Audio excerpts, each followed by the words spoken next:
राधे राधे दोस्तों। हमारी आज की कहानी का शीर्षक है भगवान की मर्जी।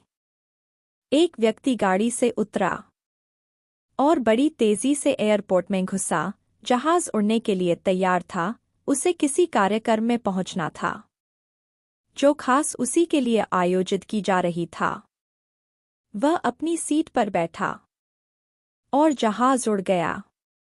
अभी कुछ दूर ही जहाज उड़ा था कि कैप्टन ने घोषणा की, तूफानी बारिश और बिजली की वजह से जहाज का रेडियो सिस्टम ठीक से काम नहीं कर रहा, इसलिए हम पास के एयरपोर्ट पर उतरने के लिए विवश हैं। जहाज उतरा। वह बाहर निकलकर कैप्टन से शिकायत करने लगा कि उसका एक मिनट कीमती है और होने वाली कार्यक्रम में उसका पहुंचना बहुत जरूरी है।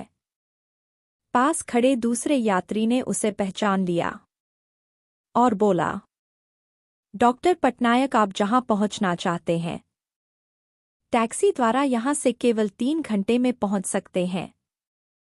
उसने धन्यवाद किया और टैक्सी लेकर निकल पड़ा। लेकिन ये क्या आंधी, तूफान, बिजली, बारिश ने गाड़ी का चलना मुश्किल कर दिया। फिर भी ड्राइवर चलाता रहा।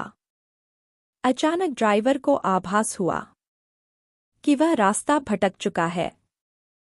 ड्राइवर ने उस व्यक्ति को इस बारे में बताया तो वह व्यक्ति और ज्यादा परेशान हो गया। लेकिन अब उनके पास कोई चारा नहीं था।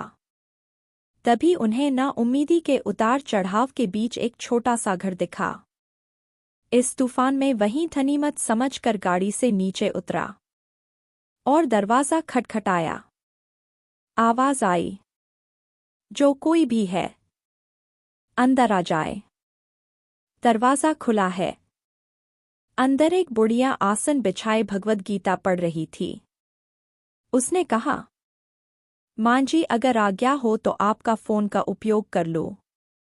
बुढ़िया मुस्कुराई और बोली, बेटा, कौन सा फोन? यहां ना बिजली है ना फोन।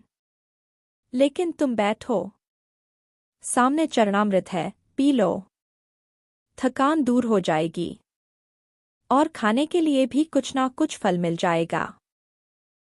खा लो ताकि आगे यात्रा के लिए कुछ शक्ति आ जाए। डॉक्टर ने धन्यवाद किया और चरणामृत पीने लगा। बुढ़िया अपने पाठ में खोई थी कि उसके पास उसकी नजर पड़ी। एक बच्चा कंबल में लिपटा पड़ा था जिसे बुढ़िया थोड़ी थोड़ी देर में हिला देती थी। बुढ़िया की पूजा हुई तो उसने कहा, मां जी, आपके स्वभाव और व्यवहार ने मुझ पर जादू कर दिया है।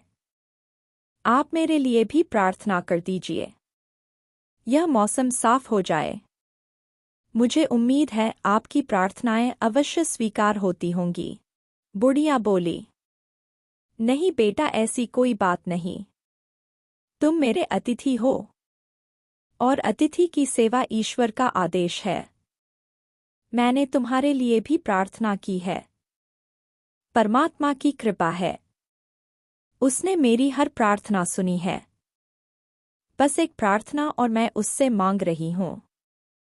शायद जब वह चाहेगा उसे भी स्वीकार कर लेगा। कौन सी प्रार्थना? डॉक्टर बोला। बुढ़िया बोली, ये जो 2 साल का बच्चा तुम्हारे सामने अधमरा पड़ा है, मेरा पोता है। ना इसकी मां जिंदा है ना ही बाप। इस बुढ़ापे में इसकी जिम्मेदारी मुझ पर है।